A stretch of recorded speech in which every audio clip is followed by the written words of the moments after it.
Baik, Pak.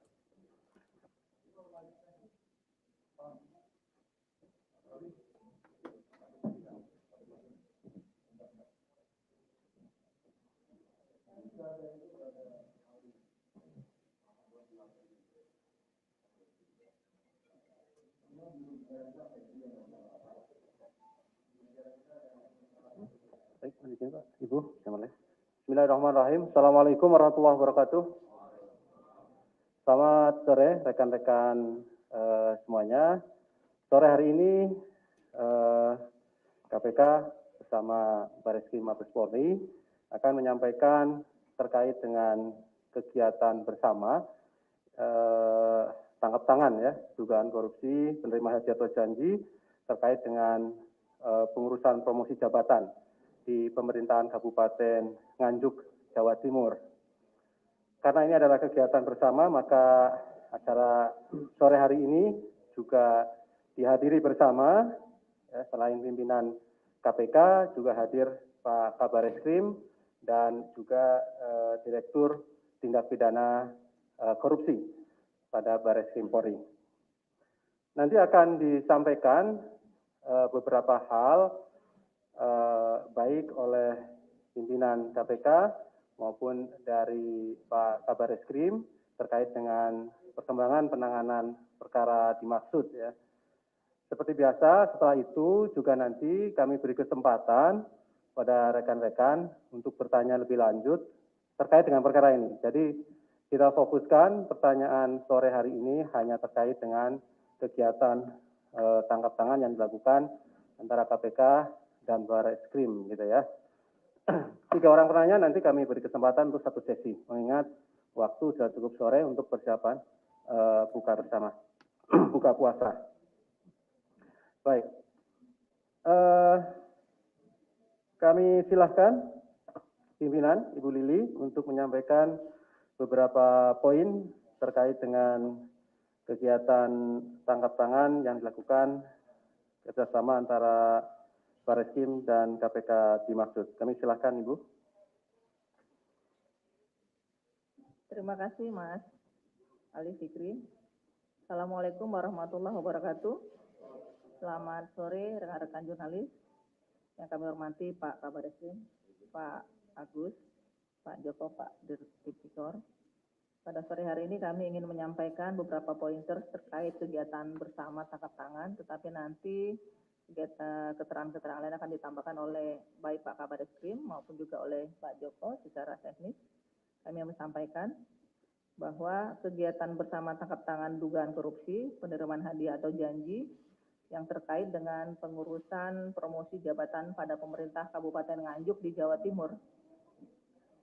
Sejak akhir Maret 2021 dapat kami sampaikan, KPK menerima laporan adanya dugaan penerimaan hadiah atau janji yang terkait dengan pengisian jabatan pada perangkat desa dan camat pada lingkungan pemerintah Kabupaten Nganjuk di Jawa Timur. Lalu kemudian tim pengaduan masyarakat KPK menindaklanjuti laporan masyarakat sebagaimana dimaksud. Lalu seterusnya, saat unit koordinasi dan supervisi penindakan KPK berkoordinasi dengan Direktorat Tindak Pidana Korupsi pada Bareskrim Polri, juga diperoleh informasi bahwa Bareskrim Mabes Polri juga menerima laporan pengaduan masyarakat yang sama terkait hal tersebut di atas. Dan untuk menghindari adanya tumpang tindih laporan pengaduan masyarakat ini, maka dilakukan koordinasi antara KPK dengan Bareskrim Mabes Polri. Itu ada sebanyak 4 kali dan bersepakat bahwa akan dilakukan kerjasama untuk menindaklanjuti laporan masyarakat yang dimaksud, baik mulai terkait dengan pengumpulan bahan keterangan atau full bucket maupun pada kegiatan penyelidikan. Dan Bareskrim Mabes Polri juga KPK akan melakukan penyelidikan di mana KPK akan support penuh informasi dan juga data-data kepada tim Bareskrim terkait dengan kasus di atas. Dan pelaksanaan kegiatan di lapangan juga dilakukan bersama-sama dengan tim gabungan KPK dan juga Bareskrim di Mabes Polri. Penyelesaian penanganan perkara ini akan dilakukan oleh Direktorat Tindak Pidana Korupsi Bareskrim Mabes Polri. Penyelidikan kasus ini oleh KPK dan juga bersama Bareskrim Mabes Polri dilakukan sejak pada sekitar bulan April 2021 dan kronologinya tangkap tangan ini dapat kami sampaikan pada hari Minggu 9 Mei 2021 tim gabungan KPK dan Bareskrim Mabes Polri mendapatkan informasi akan adanya penyerahan uang oleh pihak-pihak terkait dalam proses pengisian jabatan pada perangkat desa dan camat di jajaran pemerintah Kabupaten Nganjuk, Jawa Timur. Tim gabungan ini kemudian menindaklanjuti dan kemudian selanjutnya mengamankan 4 orang camat pada wilayah Kabupaten Nganjuk beserta dengan barang bukti uang. Dan setelah dilakukan permintaan keterangan, maka diperolehlah fakta bahwa dugaan penerimaan sejumlah uang itu dikumpulkan atas arahan dari Bupati Nganjuk. Tim gabungan juga menemukan fakta ada beberapa dugaan para camat juga telah menyerahkan sejumlah uang kepada Bupati Nganjuk melalui ajudannya. Dan selanjutnya juga tim gabungan KPK dan Bareskrim Mabes Polri mengamankan Bupati Nganjuk untuk dilakukan pemeriksaan lebih lanjut. Dan untuk efektivitas dan percepatan dalam penyelesaian perkara yang dilanjutkan itu oleh Direktorat Tindak Pidana Korupsi pada Bareskrim Mabes Polri, tentu KPK akan melakukan supervisi sesuai dengan kewenangan yang dimiliki oleh KPK. Dan sinergi antar aparat penegak hukum akan terus dilakukan dalam rangka penegakan hukum pemberantasan tindak pidana korupsi. Perkara ini tentu menjadi pengingat sekaligus juga peringatan kepada seluruh kepala daerah yang merupakan penanggung jawab anggaran di daerahnya untuk terus melaksanakan tugasnya dengan penuh integritas sebab KPK dan Polri juga akan tetap dan terus berkomitmen bersinergi memberantas korupsi hingga ke akarnya hingga negeri ini bebas dari korupsi. Demikian yang kami sampaikan. Nanti kemudian berikutnya Pak Agus dan Pak Joko, silakan. Billahi taufiq wal hidayah. Assalamualaikum warahmatullahi wabarakatuh. Assalamualaikum warahmatullahi wabarakatuh. Terima kasih Bu Lili, rekan-rekan media sekalian, bahwa komitmen jajaran kepolisian bersama dengan KPK untuk meningkatkan sinergi dan kerjasama dalam rangka penanggulangan tindak pidana korupsi, sebagaimana apa yang sudah diuraikan oleh Ibu Lili sebagai komisioner KPK di dalam menangani tindak pidana korupsi. Tentunya informasi yang kita peroleh sumbernya bisa sama, Bu. Sumbernya bisa sama, yang menginformasikan tentang berbagai kejadian di wilayah yang tentu saja ini selalu kita komunikasikan antara jajaran kepolisian dengan KPK, sehingga khusus penanganan tindak pidana korupsi dalam kaitan dengan jual beli jabatan di lingkungan Kabupaten Nganjuk, tentunya ini juga sudah tadi diuraikan oleh Ibu Lili Pintauli bahwa ini sudah melalui tahapan-tahapan koordinasi, komunikasi, kemudian sharing informasi. Kemudian pada hari Minggu yang lalu, 3 personel KPK dengan 11 anggota dari Bareskrim Polri bersama-sama melaksanakan kegiatan tindak lanjut atas semua informasi yang sudah terkumpul dengan untuk melakukan operasi tangkap tangan terhadap Bupati dan perangkat-perangkat yang terlibat di dalam jaringan ini. Saya persilakan kepada Pak Joko untuk menjelaskan secara detail tentang rangkaian kegiatan keberangkatan tanggal hari Minggu yang lalu sampai dengan keberhasilan pengungkapannya terjadi. Saya persilakan. Terima kasih. Terima kasih Pak Kabah, Bu Lili, Pak Ali Fikri, dan teman-teman sekalian. Izinkan saya mencoba menyampaikan informasi berkaitan dengan koordinasi yang dilakukan oleh teman-teman KPK dengan Direktorat Tindak Pidana Korupsi. Yang tadi disampaikan koordinasi adalah bahwa dalam konstruksinya atau dugaan dalam penyelidikannya pada saat tanggal 13 April dan tanggal 16 April ada 2 penyelidikan yang dilakukan. Yang pertama 13 April adalah oleh teman-teman KPK dan 16 April oleh Direktorat Tindak Pidana Korupsi. Dugaannya apa? Dugaannya adalah ada dugaan waktu yang kita terima informasi awal adalah jual beli jabatan. Maka untuk menindaklanjuti dari koordinasi yang dimaksud tadi, dengan 2 sprindik tanggal 13 April dan 16 April, maka kita melakukan komunikasi intens, kemudian mendalaman dengan intens, maka kita bersama-sama mengkoordinasi berangkat kepada objek dan subjek yang dimaksud di Kabupaten Nganjuk.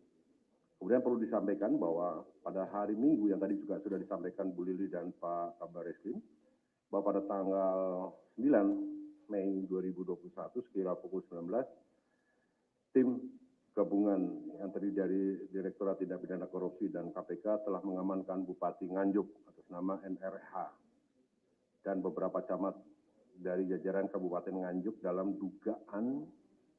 dugaan tindak pidana korupsi berupa penerimaan hadiah atau janji kepada pegawai negeri atau penyelenggara negara untuk berbuat atau tidak berbuat sesuatu yang bertentangan dengan kewajibannya terkait pada pengisian jabatan di lingkungan pemerintah Kabupaten Nganjuk, Jawa Timur.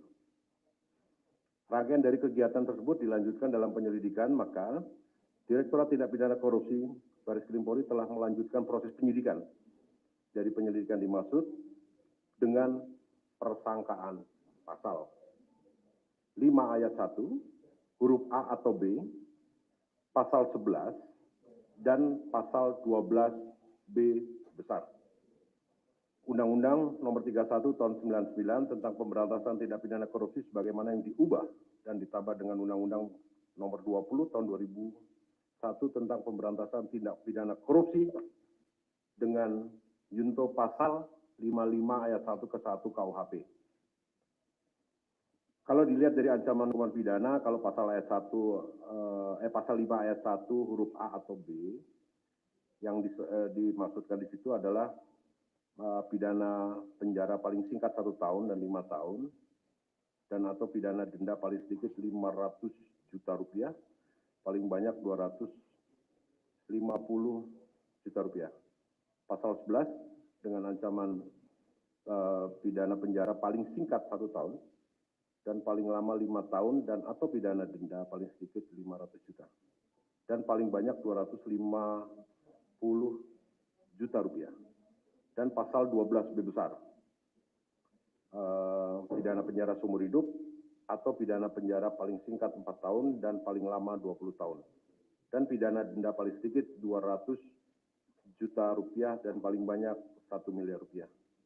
Dalam konstruksi yang dimaksud dengan 3 pasal tersebut, dengan pasal 55 ayat 1 ke 1 KUHP, dalam perkara tersebut telah ditetapkan tersangka sebagai berikut. Saudara NRH, Bupati Nganjuk yang diduga sebagai penerima hadiah atau janji. Kemudian, Saudara Duk, Camat Pace, Edisri ES, Camat Tanjung Anom, dan sekaligus sebagai PLT Camat Sukomoro, HAR, Camat Berbek, Bambang BS, Camat Lojaret, TBW, mantan Camat Sukomoro, sebagai pemberi, dan Saudara MIM, Ajudan Bupati Nganjuk yang diduga sebagai perantara penyerahan uang dari para camat dimaksud kepada Bupati Nganjuk. Barang bukti yang sudah diperoleh atau diamankan dari berangkas pribadi Bupati Nganjuk sejumlah uang 647.900.000 rupiah. Kemudian 8 unit telepon genggam dan 1 buah buku tabungan Bank Jatim atas nama TBW. Perlu disampaikan di sini pada rekan-rekan sekalian adalah modus operandinya para camat memberikan sejumlah uang kepada Bupati Nganjuk melalui ajudan Bupati terkait mutasi dan promosi jabatan mereka, dalam hal ini para camat, dan pengisian jabatan di tingkat kecamatan di jajaran Kabupaten Nganjuk. Dan selanjutnya, ajudan Bupati Nganjuk menyerahkan uang tersebut kepada Bupati Nganjuk. Penyidikan akan dilanjutkan oleh penyidik Direktorat Tindak Pidana Korupsi Barreskrim Polri dengan dukungan dan kerjasama dari teman-teman KPK. Sementara itu, terima kasih. Baik, terima kasih pimpinan Bu Lili, kemudian Pak Kaba dan juga Pak Direktur Tipikor Barreskrim Polri. Pada kesimpulannya tadi, kegiatan tangkap tangan bersama tersebut kemudian kegiatan penyidikannya dilanjutkan ya oleh Direktorat Tindak Pidana Korupsi Barreskrim Mabes Polri. Jadi dilanjutkan, bukan diserahkan ataupun diambil alih gitu ya, tetapi adalah dilanjutkan karena memang dari awal ini merupakan kerjasama antara KPK dan Barreskrim dengan menetapkan 7 orang sebagai tersangka. Baik, kami silakan 3 orang penanya, silakan. 1, 2, sebelah kiri atas ada? 2 dulu ya. Baik, silakan Mas Yogi ya. Ya, terima kasih. Saya Yogi dari Kompas. Untuk ini bupatinya itu mematok harga untuk tiap jabatan itu berapa saja ya? Camat berapa, ketua desa berapa, mungkin kalau kepala dinas juga berapa gitu patokannya. Terus yang kedua, ini kan untuk KPK ini kasus jabatannya udah 7 kali ya kasusnya ya sama yang terbaru ini. Nah, kebetulan Bu Lili kan soal pencegahan juga. Nah, ini untuk pengawasannya agar hal serupa tidak terjadi bagaimana ya? Sudah. Oke, Mas Yogi. Berikutnya di belakang, Mas. Coba tadi sebutkan nama, dari mana? Saya Fatan dari jpnn.com. Pertanyaannya sebenarnya hampir sama, tapi pertanyaan saya yang kedua mengenai supervisi ini. Kemarin disebutkan bahwa bersama-sama. Kedepannya apabila anggaplah ada suatu kasus yang diproses bersama, kemudian terjadi dissenting opinion mengenai teknis itu, apakah bagaimana sikap antara KPK dengan Barreskrim? Terima kasih, Mas Ali. Satu ya, terakhir ya. Oke, saya Tio dari Jawa Pos. Ini tadi kalau mendengarkan paparan dari pimpinan KPK dan pimpinan Barreskrim ini 13 April ini mulai lidik KPK, terus kemudian 16 April mulai lidik Barreskrim. Tapi ternyata di eksekusinya Barreskrim yang mengambil alih penyidikan. Ini kalau misalnya kita balik, yang membantu Barreskrim ini adalah KPK atau KPK membantu Barreskrim, ini perlu diperjelas. Kalau lihat kronologinya ya. Terus kemudian untuk timnya di KPK ini kan beredar bahwa ada beberapa petugas KPK yang masuk daftar yang tidak lolos TWK itu. Nah, ini apakah trikinya KPK sama Barreskrim untuk menghindari kasus ini agar tidak diperadilankan? Oke, terima kasih, itu aja. Terima kasih Mas Tio, Mas Yogi, Mas Fatan. Kami silakan Ibu ataupun Pak Kabarskrim.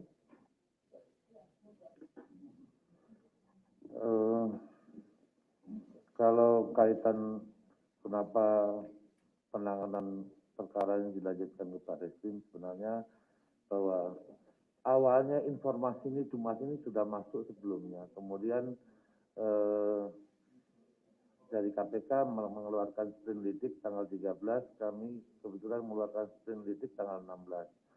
Kemudian dari hasil komunikasi dan koordinasi, ternyata bahwa saksi-saksi dan dokumen-dokumen pendukung yang dimiliki oleh kami, menurut Satgas yang melaksanakan koordinasi bahwa bobotnya lebih tinggi, sehingga pada saat itu secara intens dilakukan komunikasi dan diputuskan untuk Barreskrim yang dikedepankan. Ini juga semangatnya adalah semangat koordinasi dan kerjasama yang memang terbangun sejak kami menjadi Barreskrim. Kami juga koordinasi di KPK, kemudian sepakat untuk meningkatkan kerjasama dalam rangka penanggulangan tindak pidana korupsi. Kemudian tidak ada kaitan yang lain. Dari informasi penyidik tadi untuk di level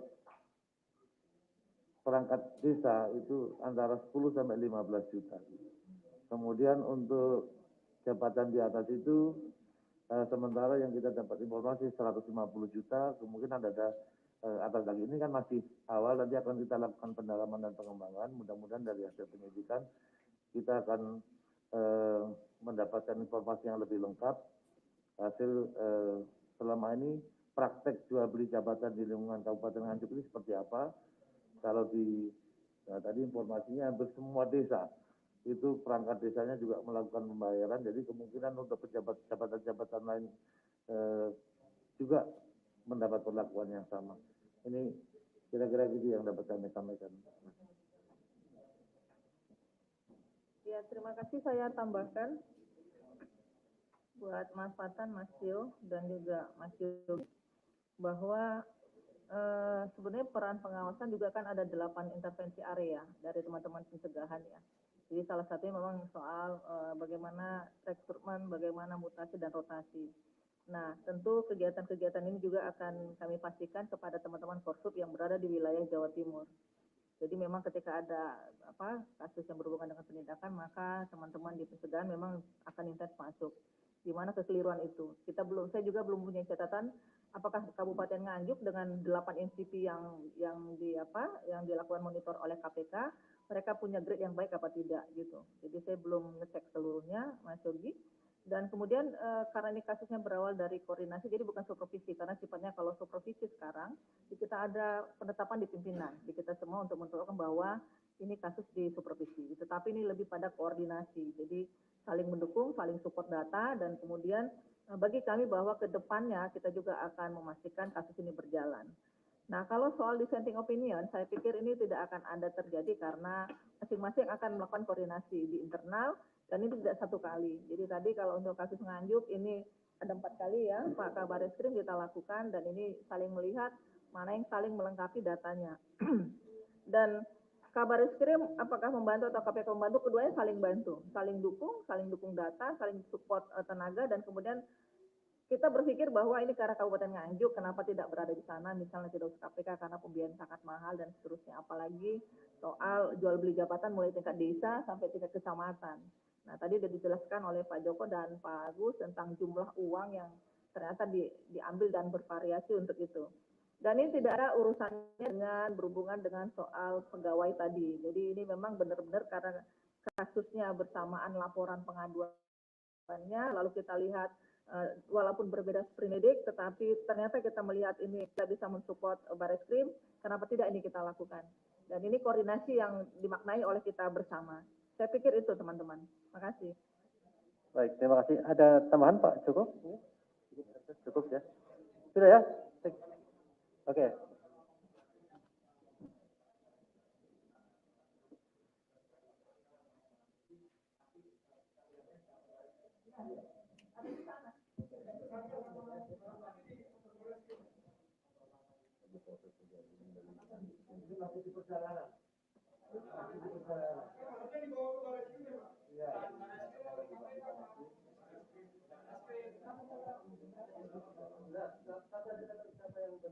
Oke.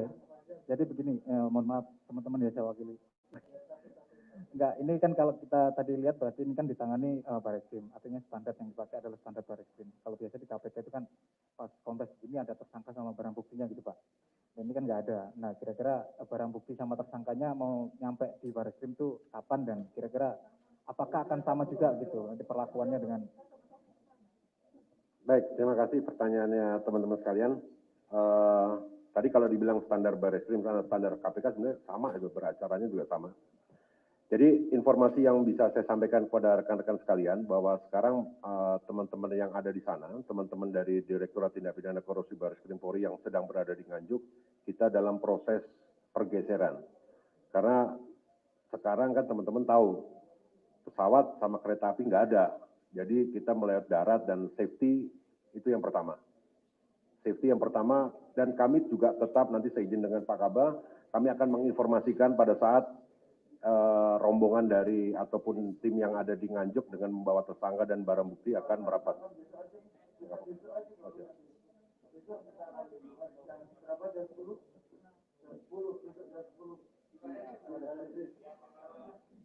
Oke ya, saya kira sudah jelas teman-teman ya. Untuk acara tadi dilanjutkan besok ada di Bareskrim sekitar jam 10. Baik, terima kasih pimpinan Pak Kaba dan Pak Direktur Tipikor Bareskrim dan